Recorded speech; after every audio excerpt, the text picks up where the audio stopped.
Hey, you're listening to the wrong podcast. Topics today include charlatans, YouTube, and free speech.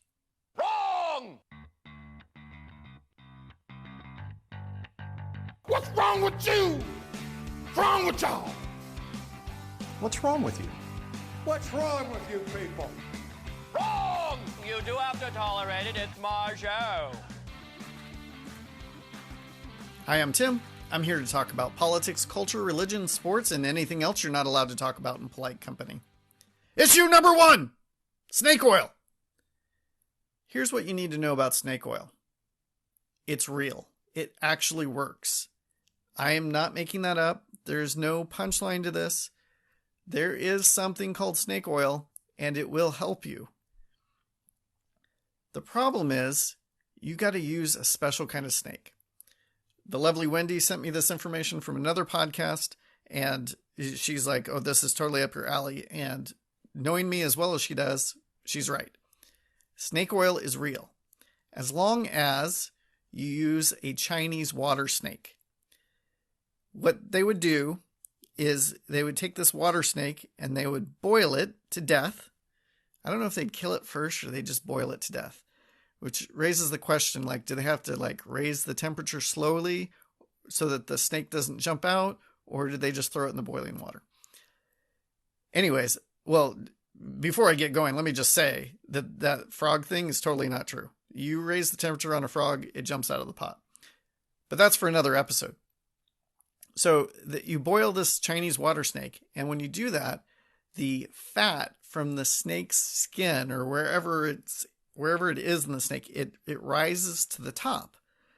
The oil from the fat rises to the top of the water, and then you skim it off, and you actually have something that helps you with aches and pains. It really works. I'm not making that up. The reason we think snake oil doesn't work is because people saw that the snake thing worked, but they didn't have the Chinese water snakes where they were. So they'd travel around, the Western United States or whatever, selling medicine to people. And they'd say, hey, this snake oil thing really works. And they would drop a rattlesnake or a copperhead or some other sort of snake into the water and skim the oil off and sell that. They were selling fake snake oil. The real snake oil really works. And the way it works, they've figured out that the snake oil contains this omega-3 fatty oil or something. And don't get too excited about that. It works to some extent, but it doesn't cure everything, of course. But rattlesnakes, they don't have this, special stuff in their fat. So it was nothing. It didn't work. And people would sell it and, they'd heard that snake oil works because it does. And they assumed that maybe it works with rattlesnakes too, and it doesn't. And so people were just getting ripped off. And it reminds me of how willow tree bark was something used by Native Americans to relieve pain. And it really works. It really does. Willow tree bark will relieve pain. You can actually buy willow tree bark in your local pharmacy right now. It's known as aspirin. They've reduced, they figured out what exactly was in the bark that was helping you, and they've reduced it just to that element, and they sell it to you as aspirin. They take the essence of the willow tree bark, what's really helping you, or the essence of the snake oil, and they sell those things now. And, it doesn't stop there with the snake oil. There's lots of other things that are sold with the same kind of promise, I guess. Like, hey, if you do this thing, then it works. So let's do it with something else. And that also works, like with the willow tree. I don't know, let's try jasmine or let's try peppermint or something. And if we, put it down to the essence of peppermint, like we do with willow tree bark, we've got something medicinal. And it turns out you're selling fake snake oil. Issue number 2. Web censorship. There was news this week that YouTube has decided to block all anti-vaccine videos from their site. This, of course, makes people angry because it's censorship, and there's people who passionately feel you could hook them up to a lie detector and they would pass because they truly believe that vaccines are evil and harmful, and at the very least, not what they promise to be. They want people to know that they're dangerous because vaccine injuries are out there, and they want people to have this information. And YouTube is saying, nope, no more, not here. Take your party elsewhere. This, of course, has people angry. In addition, just today or yesterday, or when you're listening to it, it was sometime last week, or perhaps a year from now. Who knows? That's up to you, really. They've decided that all anti-climate change videos will be demonetized and you can no longer advertise for them. That doesn't mean they're not on the site. They're still on the site. You just can't make money by telling people that climate change. You can't make money from YouTube by telling people that climate change isn't real. And you can't promote your videos by paying YouTube to promote them. So it's not quite censorship, but it's a big dent in some people's pocketbooks for sure. And, YouTube is a private company, and I believe in freedom, and I believe that they don't have to let other people use their tools to promote ideas they don't agree with. If I had a service like YouTube, there's certain ideas that I would not want to be spread using my megaphone. So I get it. I also understand why people are upset, because things like YouTube and Facebook and Twitter are becoming viewed as public utilities. Like, hey, this is how we spread our message. This is how people spread messages now, and we should all have equal access to it. But they're not public utilities. They're privately owned businesses, and those tools belong to those private businesses. And, I've been on lots of web forums over the years, and I can tell you that the ones that are not moderated don't work. You have to have some sort of moderation in all of these things where you allow people to talk, because if you don't, it just gets gross and it becomes unusable. If you want it to work, you have to set some limits on what people can say and how they can say them. The problem is, if you over moderate, people get upset and they leave, and that sparks competition. I've been on message boards where they were definitely slanted to one side, and they enforce rules differently from one side to another. And the other side, they formed another message board, and it's much healthier place. So good luck, YouTube. And I hope other people step in where they see you failing. That's for sure. In addition, this last week, a whistleblower from Facebook came forward, and she said that Facebook has reports that show that they know that their platform, specifically Instagram, is hurting teenage girls, and that they are intentionally promoting conflict and outrage because the conversations that are sparked by outrage give people the motivation to stay on their site longer, which allows them to sell more advertising. And they've chosen not just to allow conflict, but to actually promote it. When somebody says they're really angry about something, that gets more attention on Facebook. They intentionally show it to you more often. And in addition, they know that they are helping some violent, ugly, gross ideas develop further by encouraging people with those ideas to find each other in groups on Facebook. So, let's say that you believe puppies should be murdered and you want to talk about puppies being murdered. Well, you might form a Facebook group about puppy murdering, and Facebook would actually find people for you and say, hey, you might be interested in murdering puppies. And they'd push more people to your group. And, it's one thing to have a gross idea. It's another to have Facebook helping promote these ideas and helping people express outrage. I get why people are outraged. I get why people are interested in outrage, but it's going to be hurting us to some degree if this is the tenor and tone of all of our conversations online. I think they should allow it, but probably not promote it. Remember, I want to know what's wrong with you. What's wrong with you? If you'd like to submit a question, topic, or tell me how I was wrong, you can email me at listen@thewrongpodcast.com or submit a comment at my website, thewrongpodcast.com. And help me spread the wrong message. If you like what you hear, share it with your friends. And with that idea, I just need to tell you that I failed at something. I feel like I failed.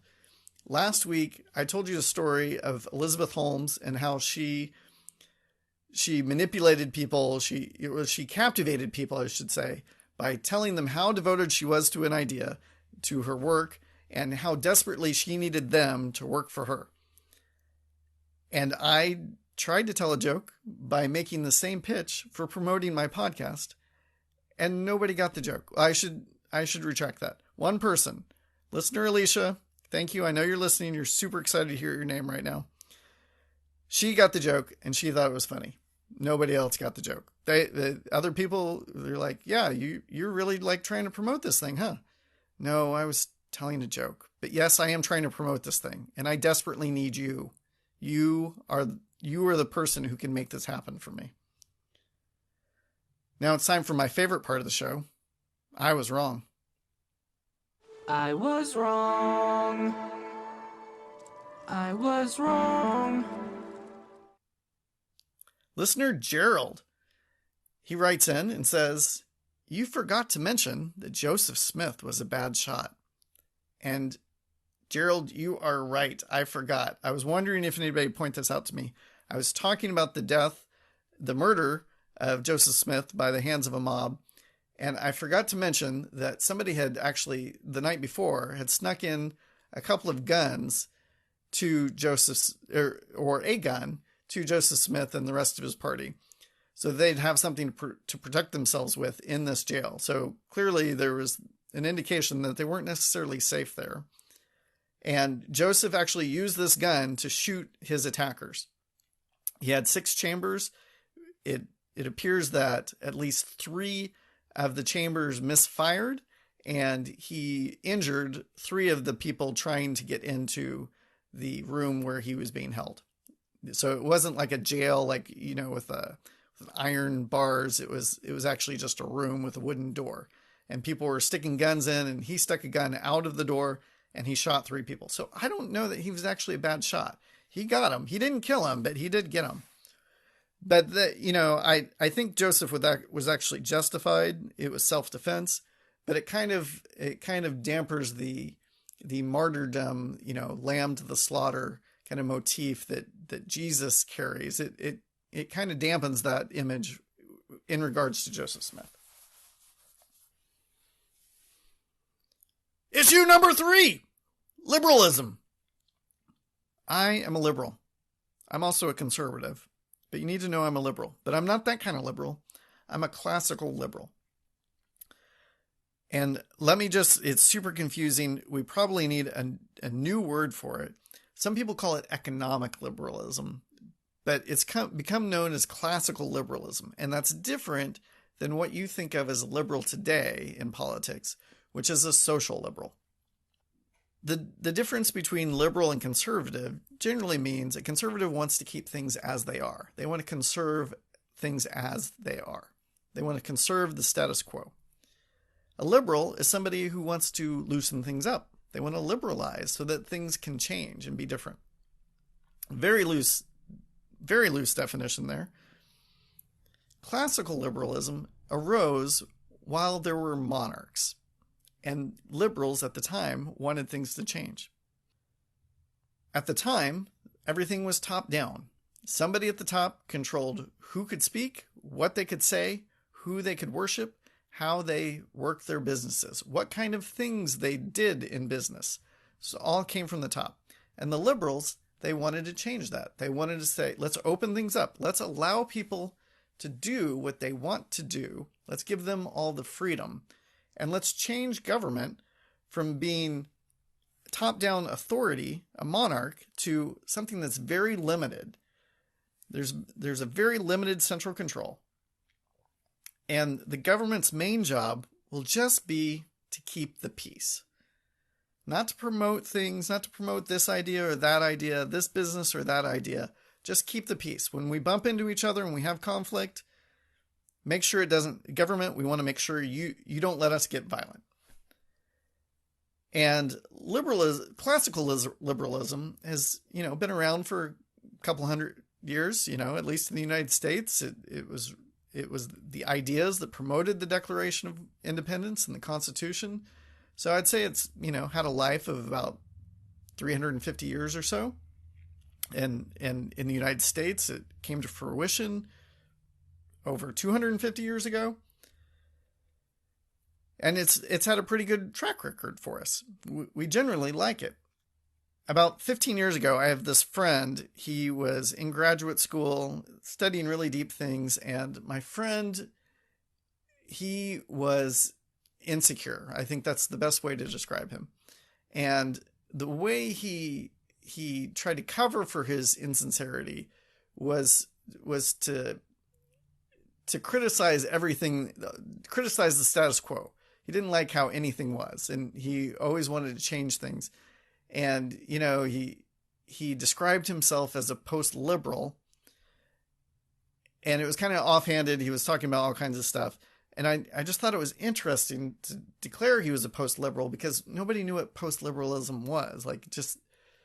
He was just saying liberalism is no good.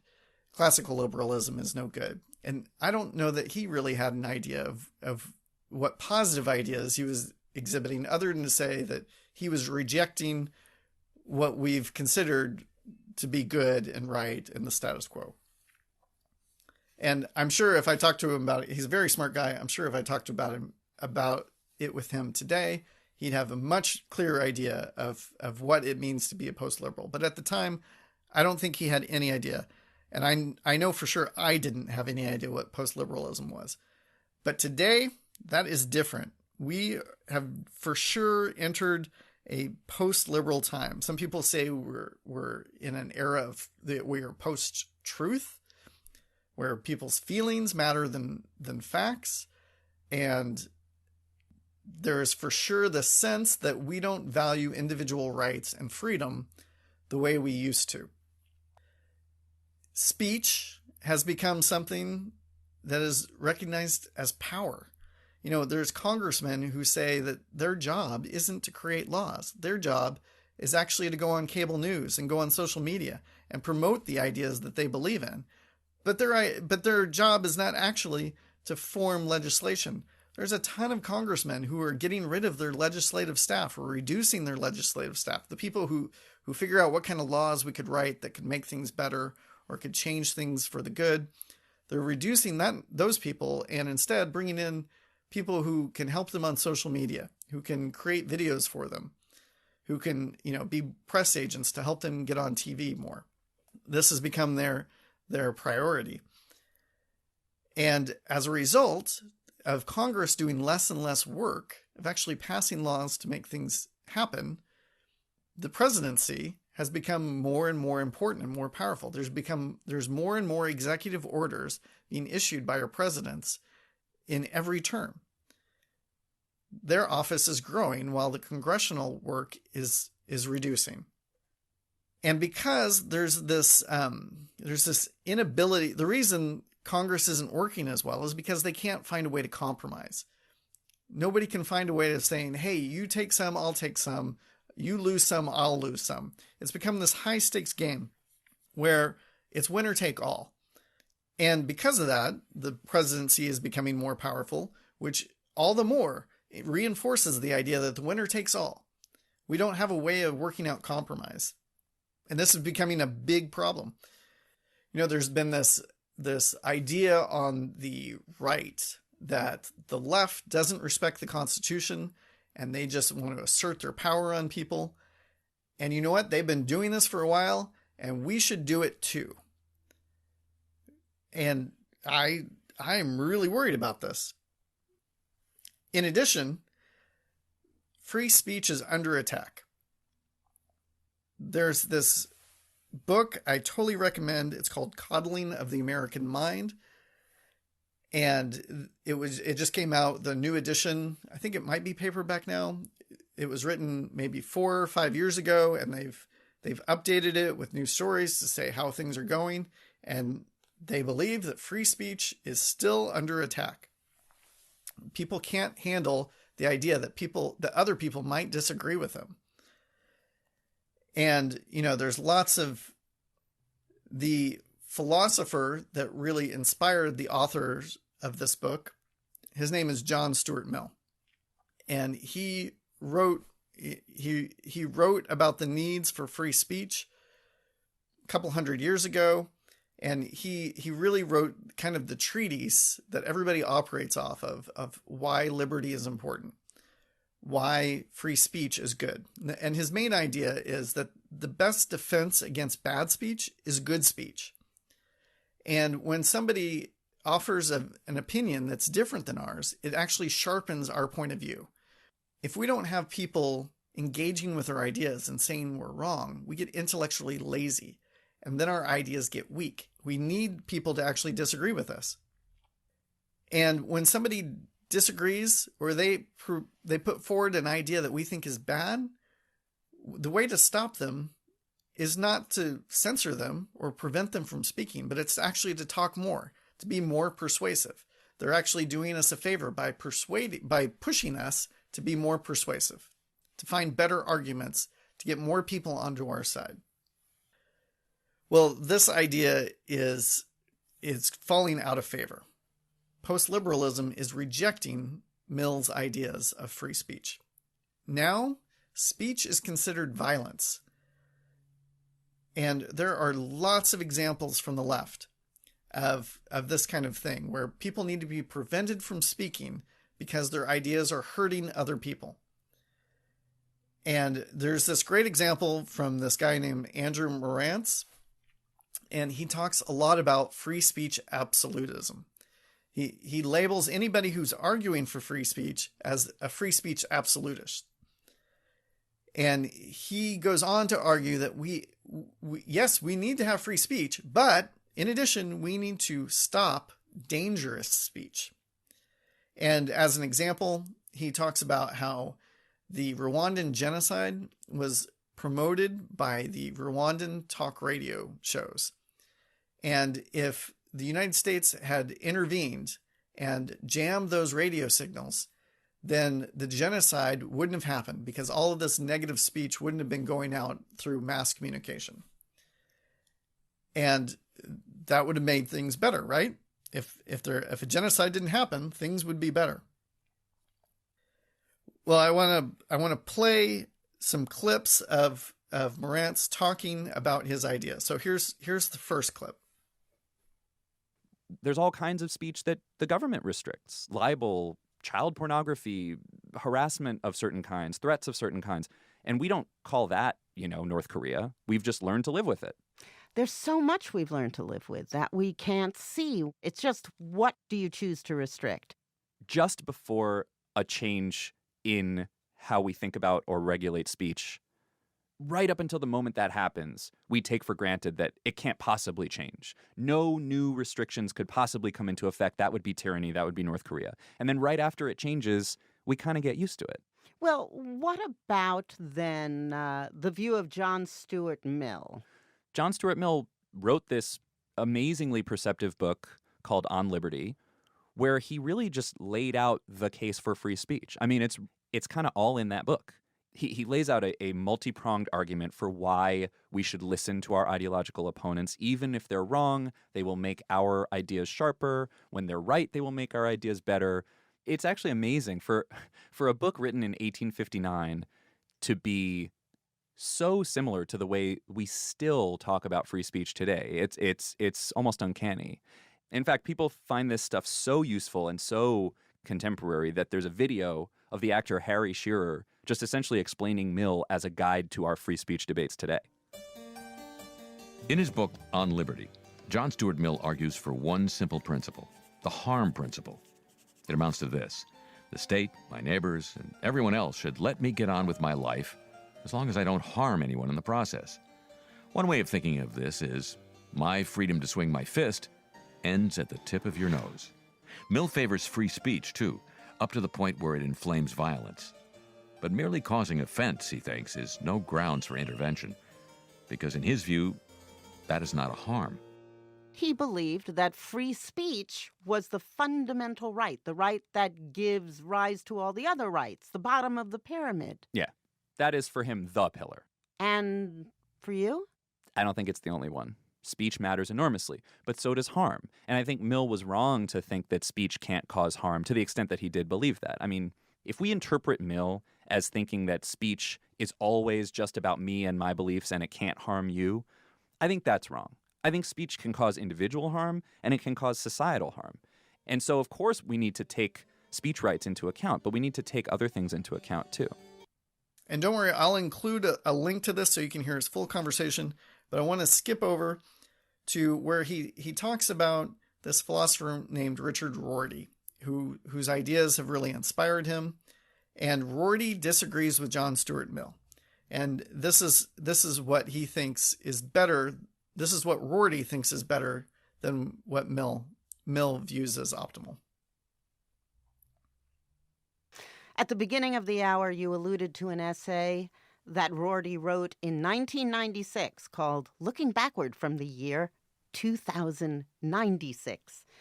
And he envisioned a dark age, beginning in 2014, a kind of Margaret Atwoody autocracy in which our cherished rights and our freedoms, they all implode in a kind of orgy of violence and chaos. And then he imagines us climbing out of that hole and starting to rebuild. And he was a little light on the details when it came to how we did that. It's true. It's all sort of general and speculative. But I think the closest he comes to imagining the specifics is when he talks about getting away from focusing on individual rights, the John Stuart Mill stuff, the where I can swing my fists and where the tip of your nose is, getting away from that framework and shifting to a framework about fraternity and social compacts and solidarity. Now, I think there is a massive failure in these ideas for Morantz and Rorty. I think there's a massive oversight. They want to limit dangerous speech. And I agree, dangerous speech is bad. Dangerous speech causes danger. Great term. You get your idea across. The problem is, who gets to label what speech is dangerous? What you think is dangerous and what I think is dangerous could be totally different. And in which case, all that matters is who's in power. And then whoever's in power gets to define what's dangerous and what's not. And I'll give you a great example. This is from the right. J.D. Vance is running for Senate in Ohio. He's somebody I probably would have been really excited about 5 years ago. And now he's desperate to get elected, and he's embraced populism. And he is picking up where Morantz left off, but this time from the right side of the aisle instead of the left. And here he went on the Tucker Carlson show on Fox News to talk about the Ford Foundation. The Ford Foundation is this liberal think tank.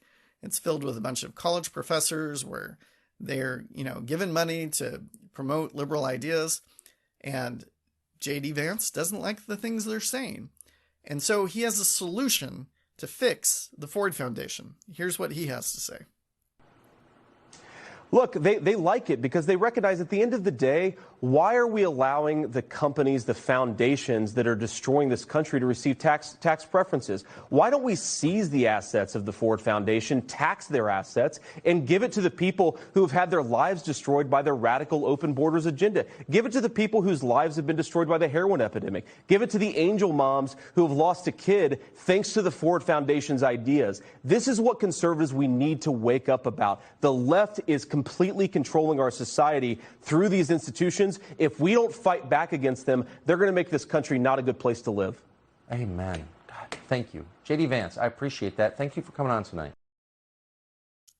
And J.D., I want to say what you've got to say is Wrong! This is so short-sighted. If conservatives can take money away from liberal charities that they disagree with and redistribute the money, guess what liberals can do when they're in power?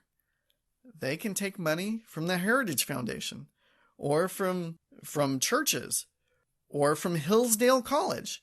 They can just empty out their bank accounts and distribute the money to whoever they say has been harmed by these ideas that they disagree with. It's so short-sighted. And there's a lot I disagree with the Ford Foundation about. A lot. But I will stand with them for their right to say it, to promote their ideas. They need to be able to do that. Because if they're not allowed to do it, then neither am I. But I could be wrong. If you think I am, let me know. And let me know why. I had fun and I hope you did too. Bye-bye.